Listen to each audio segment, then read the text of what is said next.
151, send medical, and 110. I need a 4 sentry. I got a female down in the garage.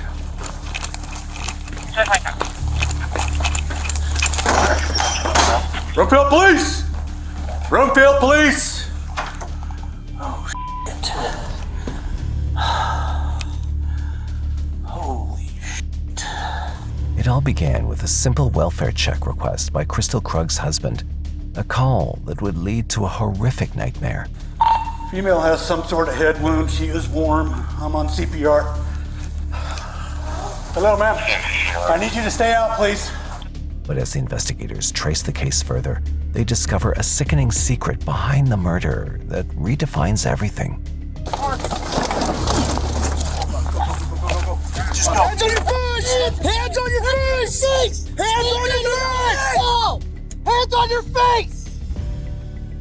On December 14th, 2023, the Broomfield Police Department receives a seemingly regular call for a welfare check at the Krug residence. Broomfield Dispatcher's meeting. Hi there. My name is Dan Krug. I don't think this is an emergency, but this feels really weird. Okay.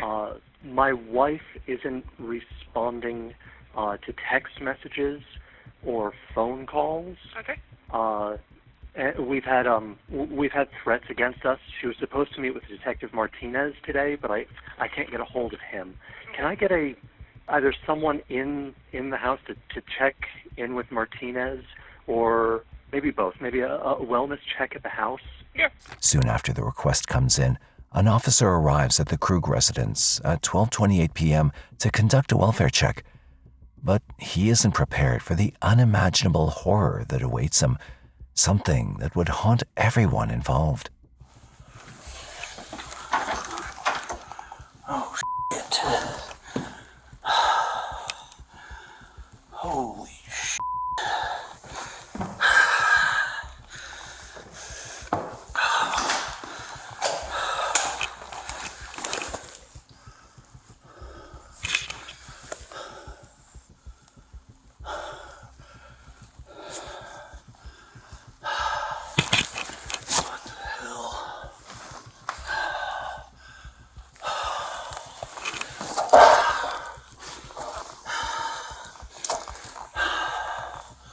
Holy shit, what is going on?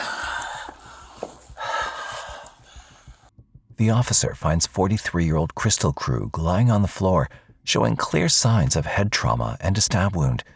She's unconscious, and the officer immediately begins life-saving efforts in a desperate attempt to save her.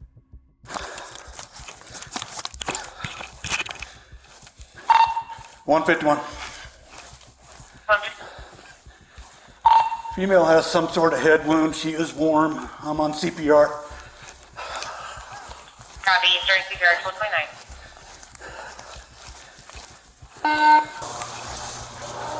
Hello, ma'am. I need you to stay out, please. Okay, sir. She's got a head wound. I don't know if it's from falling or something else, but probably falling, but I don't know, man. It's a good one. Yep. Husband said there was a stalker threatening to kidnap her, so I don't know. 110, I go to find Detective Sergeant. Oh, yeah. Oh, she's not. No, she's unresponsive. Despite the officer's relentless efforts, Kristil can't be saved and is pronounced dead at the scene. With the unclear circumstances surrounding her death, detectives quickly launched an investigation to uncover what really happened. But little did they know that it would unveil far darker truths than anyone expected. The detectives already have information about Kristil being stalked from her husband's initial call, and now they suspect this mystery man may also be behind her cold-blooded murder. The evidence at the scene also points at this frightening possibility. I pulled my car around the garage just to see if her car was in the garage, and I immediately saw her at the base of the stairs, blood smear on the wall, and I came around and booted the front door. It turns out it wasn't locked. There's also a piece of masking tape over the ring camera, almost like somebody approached from the side and taped it. Okay. And then maybe she opened the door for somebody. First thing I noticed was an obvious head wound. With no clear suspect in sight, back inside the home, officers continue their search for any possible clues. Unaware of the intruder's identity and motive, and with the individual still at large, they fear he could strike again. Broomfield Police, anybody inside? Make yourself known. One coming in the front door. We got you, man. He's to your... Broomfield Police, anybody inside? Broomfield Police, third and final warning, anybody inside? Hey, hand me that, all right, move up to, you got the stairs, Walker? All right, cool. I'm gonna move into the kitchen. Yeah, just find out the downstairs. I got a couple rooms to the left over here. Let me know when you're coming around. The RP said there was a stalker threatening kidnapping, so just heads up on that. You got my left?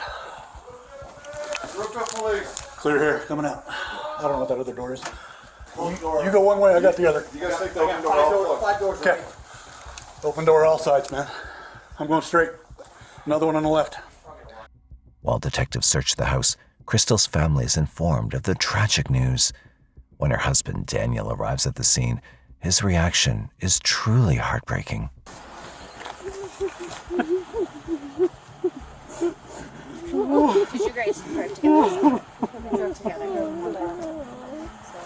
Just hours earlier, he'd made the call for a welfare check, hoping to find his wife safe and sound.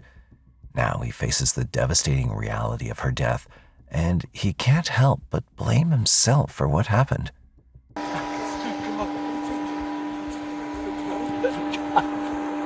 I didn't protect her.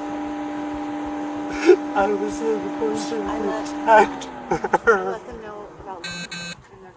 Meanwhile, detectives don't find anyone else inside the house, which means the killer had already fled by the time they arrived. Now they have only one lead and possible suspect, Kristil's stalker. They need to move swiftly to identify and find him before he has a chance to vanish, but nothing's going to be as simple as it seems. My husband said there was a dude who's been stalking her and threatened to kidnap her. Where's this And dude Martinez from? was involved, and Martinez just said, hey, this is a Gym big or old... something? I don't know, dude. I don't know the history on that part. Martinez does, though, and he said he's coming in, so... Okay. Investigators also find partial DNA on her neck, later determined to be from an unknown individual, further supporting the suspicion that she may have been targeted.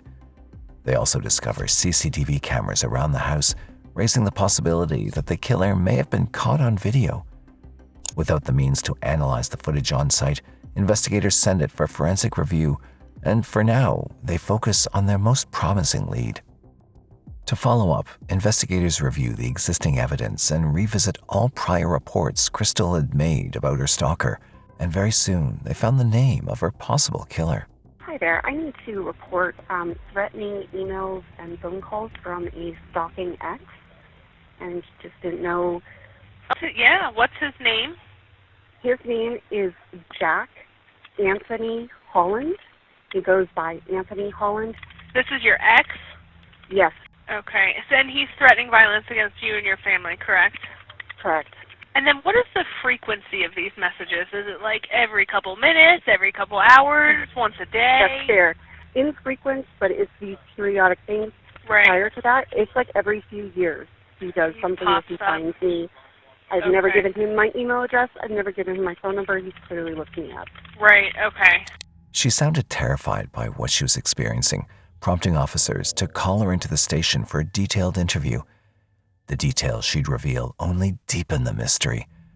On the 7th of November 2023, just 3 weeks before her murder, Kristil came in and described the disturbing situation she'd been facing. Anything that I had interactions before, I have never dealt with like this kind of level in like a online version. And I think to myself of like advice that I give to my kids, I'm like, watch out for online people. And I'm like, this is exhausting. Yeah. Intention to make your life miserable and cause disruption and Yes. some sort of emotional turmoil is Yes. exactly what he's going for. Yes. My husband even saw all these messages, right? Because I'm like, oh my God, this guy's a hot mess. And he even thinks it was what. I'm like, oh, I don't know. I feel like it was around the time because I had to like back up where I was. She then tells the detective how he went from acting strangely to being an outright life-threatening presence in her life. And then I shut down Facebook entirely before the pandemic. So like there was no way to get a hold of me on any kind of old email address or old way, and that's when this starts. This was the first day of contacting me. Again, this was the type of message that I always got before. Okay. The only thing that was really alarming about this one was I was like, what do you mean you looked me up? And I immediately got a sense of this something is not, especially after this last interaction where I'm like, you're pretty delusional and you're coming out again of the woodworks and now going above and beyond to really find me. But then came a turmoil which left them more confused than ever, and things escalated beyond Kristil's control. Not that it looks like you should, but he's telling me I see that you have. So in the last 3 days of my tags being expired, he's telling me that I need to fix my tags. It's him, and I haven't seen him in person. In over 20 years, over 20 years, right? A lot of like very explicit, very graphic, very just like poke the bear kind of thing. And then trying to prove to me that he can follow us. Yeah. All this chaos raised further questions, but Kristil had one last strange interaction to share with them. There's one that I put in here only because of timing, and I put it in here as questionable, but I got a really strange text message from somebody saying, hi, I saw your post on Locomoto, which is some classified system I never heard of. Are you still looking for men? After this interview, the police had been monitoring the situation closely. They even went uncover, surveilling Daniel and Kristil in hopes of identifying the source of the harassment, but they'd found nothing. While reviewing all this evidence related to the stalking, officers uncover the most damning piece. They find records of a prior visit to the house when Kristil's husband had seen the stalker lurking around their home. I ran out at 4:15, 4:20ish. Okay. So I left. I watched the garage door closing, not necessarily closed. Sure. Okay. My wife drove that point home on me. Ran up to the store. I came back about 4:50, 4:55. Okay. As I came down, the door was open. The bigger one or the third? The double bay door. Okay. So as I pulled in, I saw someone. I think it was a guy, but it was so fast. Yeah. Blue jeans, gray shirt, run out, jump over my gate, and take off that way. Got it. Okay. I cared less about following him than getting inside and checking on my kids. Yeah, absolutely. Foot on this, or put his hand. Okay. But he kind of went over this here, area. Okay. And went that way. Although he wasn't able to capture him, Daniel notices one shocking detail. Anthony had stolen something personal, which links him directly to the crime scene. I didn't think to call you until my wife got home recently, and we realized the spare key that we keep in the garage isn't there. Okay. Where was that kept at? Toolbox. Got it. Okay. Did you notice any tools or anything missing? That's a pretty common item. No. Okay. It's all basic tools anyway, nothing fancy. Sure. No tools missing. The bikes are all hanging on the wall still. None of those are gone. Got it. Skis are in there. Golf clubs. Everything seems to be there. Okay. Except a spare key. The house key. Okay. Got it. This marked the most shocking twist in the case so far, as Kristil's lifeless body had also been discovered in the garage. This detail seems too specific to ignore. As investigators looked deeper, the lines between guilt and suspicion began to blur, leaving one chilling question.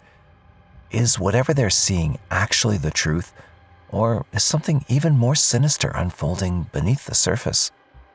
This review of the past evidence places Anthony under even greater scrutiny, as investigators now believe he was the one who'd broken into Kristil's home and stolen the key. Everything is now pointing to him, making it a priority to track him down. The fastest way is through his workplace in Utah, but before making a move, detectives decide to speak with one of his colleagues to better understand his demeanor. How was Anthony normally like? Nice enough guy, just kind of different, little slow, little, not super outgoing, kind of keeps to himself for the most part, but he seems friendly. Okay. Has he ever, like, made any people uncomfortable, like, with Comments or anything like that? Not that I'm aware of. I haven't heard anything. No, with co-workers, customers, nothing like that. A colleague portrays him as someone with a solid reputation. But when officers ask about his alibi at the time of Kristil's murder, she then reveals a detail that strengthens their suspicion even more. So I made a note on this one. This page has meeting because he had a meeting scheduled right there at 9:30, and that's one he did not end up attending. So This window of opportunity was enough for Anthony to commit the crime since he skipped the meeting. With this info, they swiftly moved to confront him. I'm going to ask you a couple names to see if you recognize any names. Okay. Have you ever heard of the name Kristil Krug? She may have been Grimsrod when you knew her. Yeah. And do you know a Daniel Krug? No. No? How do you know Kristil? She was an ex-girlfriend. She's an ex-girlfriend? How long's ex? Like how long ago? 1999. Oh, so like a long while ago. She was my very first girlfriend ever. Oh, okay. Yeah. When's the last time you talked to Kristil? Has it been a minute? It's been a minute, yeah. Like since you moved from... Yeah. Yeah. So that would have been what, back in 2014? Yeah. Anthony denies having spoken to her, but next the detective will ask about her death and try to gauge his reaction. What are your thoughts on that? Can't believe it. Okay. I guess she was my first love. Like, can't believe it. Yeah. I mean, I haven't seen her in a long time, but it's still mind blowing. Yeah.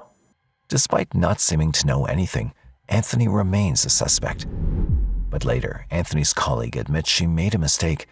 In reality, he had attended the meeting that morning and never traveled to Colorado, which rules him out completely. If he's not responsible, then who else could it be? Just as detectives begin to fear they've hit a dead end, they receive unexpected details that challenge everything they thought they knew. The CCTV report returns, and it shows that at the time of the incident, every camera had been switched off. This discovery baffles the officers, since only the couple had access to the system. Most importantly, why would Kristil disable her own security, knowing her life was in danger? That points to only one chilling possibility: her husband, Daniel. His access to the system places him under suspicion, but his distressed appearance at the crime scene puzzles the detectives. To understand his real nature, they turn to Kristil's family to see if they know anything, and her father is about to drop a bombshell. She told me, she goes, and I think I pretty much decided I am going to proceed with a divorce from Dan. I go, oh, okay. She goes, so one of the things that really bothers me, said, is he just doesn't take this stalking thing seriously. It doesn't seem to bother him at all. I'm telling him that I'm afraid, and he's just blowing it off, and it's not bothering him, even though it appears that he's been threatened by this stalker too. It doesn't even faze him, and it doesn't bother him that I'm upset about it. When they press Kristil's father for more details, he says something that makes them question the reality they've been chasing so far. She said that at this point, I don't rule out that it's Dan. I'm afraid that Dan could have something to do with it, and I think Anthony could be Dan. So she had the inclination that Dan was in fact the stalker and that there was no Anthony. And that was 2 days before her death. With this statement, Daniel is now the sole focus of the detectives. To confirm their doubts, investigators visit his office, where they learn something more alarming. At the time of the murder, Daniel wasn't there and arrived much later. This immediately places him as the prime suspect. Around the same time, Daniel's friend suddenly comes forward with a tip about the murder weapon. The defendant in your murder case used to work at Colorado Department of Health and Public Environment. Yes. His immediate supervisor was a fellow named Eric Shavinsky. And I can get you Eric's contact information. Eric told me last week, on the 25th, we were at a retirement event for an employee, that your defendant showed him what could have been something like a murder weapon. This crucial information gives the detectives a clearer picture and strengthens their suspicions towards Daniel. Their fear turns into reality when officers receive Kristil's phone data, leading to a shocking twist. The man they'd believed to be a concerned husband is actually her stalker. They traced the messages sent to Kristil to Daniel's office. It seemed he'd been planning this murder for a very long time. Equipped with all this evidence, officers quickly move to arrest him before he gets suspicious, especially since he thinks his plan to frame someone else is working. Oh, no, fuck. Go. Just go.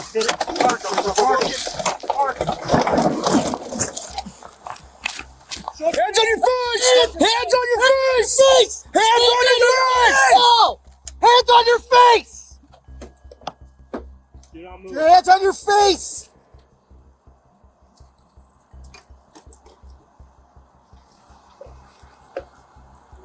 You want to toss? Make sure we're good on the car.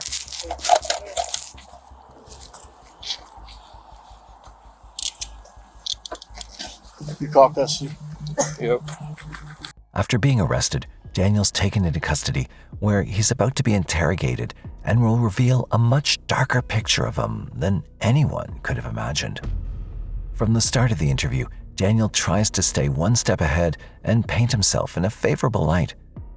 It hurt me that she didn't tell me about the stalker when it started, but she brought me in right away once he sent her a picture of me.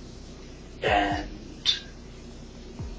I was definitely hurt and angry that she was keeping that as a secret. He also begins to weave his false narrative regarding the incident. So what, can I just ask, what do you think happened today with Kristil? I don't know. Well, you gotta have one. I mean, I'm sure a million different thoughts have run through your mind. What do you think happened? So in my brain, the story that I have is someone came to the door. Maybe she went outside to get a package, and they must have come in. And she's a fighter. She's strong. She would have fought. He thinks the detectives will believe his false story, but he isn't aware they already have the evidence that will seal his fate. How do you explain the cameras being turned off then? If it's some mystery man. Said that the cameras were turned off. That shouldn't happen. The only way that the cameras can be turned off is through the app. One of us has to hit the button. Daniel himself admits it must have been one of them who turned off the camera, but when he realizes this can be used against him, he changes his statement. Can't be mine. I didn't turn them on. I don't have a story to tell you. I wish I did. Though he refuses to admit to anything, the detectives quickly turn the tables and show him their last move. The Gmail account, the Kickman account that you guys initially received with the photo of you in it, and the phone number, those originated through their IP addresses at your office. Doesn't make any sense. Well, he took the photo of me at my office. Right. Daniel tries to shift the blame onto Anthony, but detectives quickly correct him, laying out the real facts. And also, let's add on top of that the fact that there's, as far as we know right now, there's no physical way that Kickman could have been involved in this based on where he's at right now. So, you know, the mystery continues, and it has to be the husband. Well, things are certainly pointing in one direction right now. Daniel's defense has already crumbled, but the detectives continue to press him with questions. Provide us a different explanation then. We know it's not Kickman. There has to be someone That was able to turn off the cameras, that was able to access a password-protected system to turn off cameras, that was able to use your IP address from your work to create accounts, to send messages and photos, to act as a stalking suspect. Well, tell me. Help me make sense of it. I don't know, I'm not the one who does this. Unfortunately, he doesn't confess to his crime. Instead, he still has the audacity to claim that someone else is involved. I won't be assigned who did this. Because I don't. You don't believe that? Fine. Just don't stop looking elsewhere. Focus on me. Okay? Find her who did this. I don't care if you capture him. I just remain. He took my children's mother for Christmas. Find him. I don't care if you capture him. I don't care if you kill him. Find him. I don't believe in the death penalty. I don't know what I would testify. When you convict him, I don't know. Find him. Additionally, they find some disturbing Google searches on Daniel's devices the day before the murder, which include, when is a head injury a cause for concern? How hard would you have to hit someone in the head to make them unconscious? And how long can you be unconscious without brain damage? Despite his claims, all evidence points to Daniel, showing months of stalking that ultimately led to the tragic end. He'd been planning murder for years, but the cops solved it in a matter of days. Because of their determination, he finally faces the consequences of his actions.